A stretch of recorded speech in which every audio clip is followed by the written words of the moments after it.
In the summer of 1977, a 20-year-old woman named Melissa Carter stood alone beside a highway in Eugene with a backpack at her feet and no idea that her life was about to disappear. She only wanted to attend her friend's birthday party in California. That was it. A simple trip. A few hundred miles.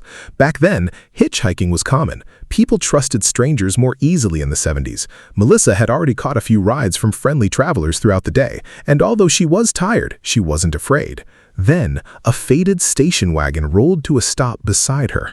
Inside sat a smiling couple. The driver introduced himself as Daniel. His wife, Rebecca, sat beside him holding a baby wrapped in a blanket. They looked ordinary, safe even, comforting. Rebecca smiled warmly and asked where Melissa was headed. When Melissa explained, Daniel laughed and said they were already driving south and could take her a long way. Melissa hesitated for only a moment before climbing inside. At first, everything felt normal. The radio played softly. The baby occasionally cried. Rebecca made small talk while Daniel drove through the darkening roads stretching across Oregon. But after several hours, the mood inside the car began to change. Daniel grew quieter. Rebecca stopped smiling. The road became emptier. Eventually, Daniel suddenly turned off the highway onto a narrow dirt road surrounded by trees. Melissa asked where they were going, but nobody answered. Then Daniel slammed the brakes. Before she could react, he climbed into the back seat holding a knife. Everything happened at once. Rebecca grabbed Melissa's arms while Daniel pressed the blade against her throat. He tied her wrists painfully tight and shoved a strange wooden box over her head. It locked around her neck, trapping her in darkness so complete she couldn't see even a sliver of light. She screamed. Nobody came. The car kept moving. For hours, Melissa sat trembling inside the suffocating box while the couple calmly discussed dinner plans as if nothing unusual was happening. When the vehicle finally stopped, Melissa was dragged out and carried into a house somewhere in rural California. That night, her nightmare truly began.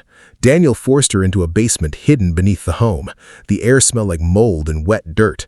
Pipes rattled overhead. Somewhere nearby, water dripped endlessly in the darkness. He chained her inside a wooden crate, barely large enough to sit in. The crate forced her knees against her chest at all times. After only a few hours, her muscles burned in agony. After a few days, her body felt like it was slowly breaking apart. Daniel only released her briefly to eat, drink water, or use the bathroom. The rest of the time, she remained trapped in darkness, listening to footsteps above her head and wondering if anyone would ever find her. But Daniel understood something terrifying. Fear could control people more effectively than chains.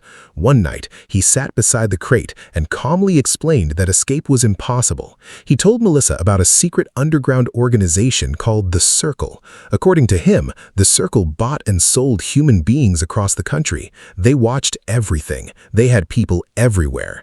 If Melissa escaped, they would hunt her down, torture her, and murder her entire family. At first, Melissa thought it sounded insane. Then, Rebecca entered the basement. With tears in her eyes, Rebecca claimed she had once belonged to the Circle too. She said she had tried escaping years earlier and was captured and brutally punished. "They never stop looking for you," she whispered. The fear became real. Melissa stopped thinking about escape. Weeks later, Daniel forced her to sign disturbing handwritten contracts declaring that she belonged to him forever. He called her his property. Sometimes he made her repeat it out loud until she believed it herself. The abuse became constant. Months passed. Then Daniel built a second box. This one was even worse. It resembled a coffin. He installed it beneath the couple's waterbed upstairs. Every night, while Daniel and Rebecca slept comfortably above them, Melissa lay trapped beneath them in total darkness, unable to stretch her legs or even fully turn her body. For nearly 22 hours a day, she remained buried beneath the bed like a living corpse. Sometimes she could hear them laughing above her. Sometimes she heard music. Sometimes she heard silence so deep it felt like the entire world had forgotten she existed. Days blurred together until Melissa lost track of time completely. By 1979, she had spent years imprisoned inside the house. Yet strangely, Daniel began granting her tiny freedoms. He allowed her upstairs to cook meals. She cleaned the house. She babysat the couple's 2 daughters, who believed she was simply a live-in nanny. The children had no idea that every night, Melissa disappeared beneath the floor like a ghost. Occasionally, Daniel even allowed her to jog outside for exercise. And every single time, she returned willingly, not because she wanted to, because she believed the circle was waiting. The psychological prison became stronger than the physical one. In 1981, something happened that seemed impossible. Daniel agreed to let Melissa visit her family in Riverside. He accompanied her the entire trip, pretending to be her boyfriend. When Melissa saw her family again after years away, her heart nearly broke. They hugged her, smiled at her, and asked why she had disappeared for so long. She wanted to scream. She wanted to beg them for help, but every terrifying story about the circle echoed through her mind. She imagined mysterious strangers murdering her parents because she spoke the truth, so she stayed silent.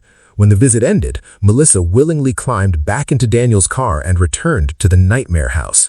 That same night, she crawled back into the coffin beneath the bed. 3 more years passed. By 1984, Melissa had been captive for 7 years.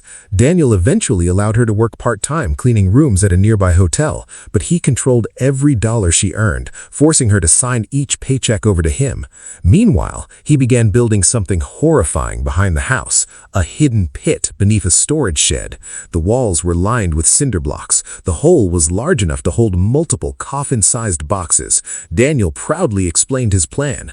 Melissa would not be the only captive anymore. He intended to abduct more women, several of them, all hidden underground. For the first time, Rebecca seemed disturbed. Until then, she had obeyed Daniel for years. But now, something changed. Maybe she feared him. Maybe guilt had finally consumed her. She began treating Melissa differently. She took her to church. They spent time talking quietly away from Daniel, and eventually, Rebecca confessed everything to a pastor. The pastor was horrified. He told her she needed to leave immediately and help Melissa escape before more lives were destroyed. A few days later, Rebecca visited Melissa at the hotel where she worked. Melissa noticed Rebecca's hands trembling. Then, Rebecca revealed the truth. "The circle isn't real," she whispered. Melissa stared at her in confusion. "There's no organization, no hunters, no secret network. Daniel made it all up." The world seemed to stop. 7 years. 7 years of fear built on a lie. Melissa suddenly realized she could have walked away at countless moments. The chains holding her mind shattered instantly. Rebecca begged her not to contact police, insisting Daniel could still change. But Melissa was done believing lies. The moment her shift ended, she fled. She boarded a bus and escaped to Riverside to reunite with her family at last. Meanwhile, Rebecca remained with Daniel, still hoping she could somehow save him. But after several months, she finally accepted the truth. Daniel was not broken. He was evil, and she feared he would eventually target more women or even their own daughters. Terrified, Rebecca finally contacted authorities. Police raided the property soon afterward. Inside the house, investigators discovered the hidden boxes, the underground spaces, the contracts, and the horrifying evidence of years of captivity. Daniel was arrested immediately. At trial, the details shocked the entire courtroom. Jurors heard how a young woman had been psychologically imprisoned through terror, isolation, and manipulation so severe that she became afraid of a fake organization that never existed. Daniel ultimately convicted and sentenced to more than 100 years in prison. Rebecca avoided prison time after agreeing to testify against him. Melissa survived, but even after escaping, she later admitted something chilling. The box destroyed her body, but the lies destroyed her mind. And for 7 years, the darkness beneath that bed became the only world she believed she deserved to live in.